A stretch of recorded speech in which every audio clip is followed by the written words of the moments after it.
भागवत में प्रारंभ में 3 प्रकार की मंगलाचरण है। जन्माद्यस्य से प्रारंभ होता है और महाराज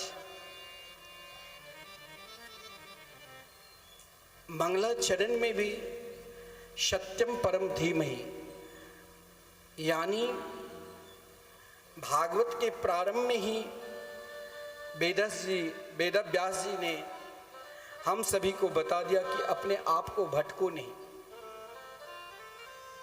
आप कहाँ तक भगवान को खोजोगे?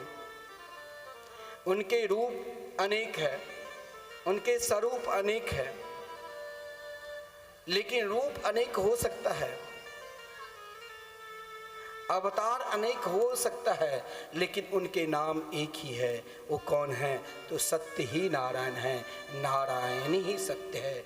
जीवन में जिसने सत्य को पहचान लिया, यानी सत्य भगवान के मंगल में नाम ही सत्य है। तो श्रीमद् भागवत महापुराण में हर श्लोक में व्यास जी ने नकार को और मकार को वर्णन किया है, यानी भगवान नाम को।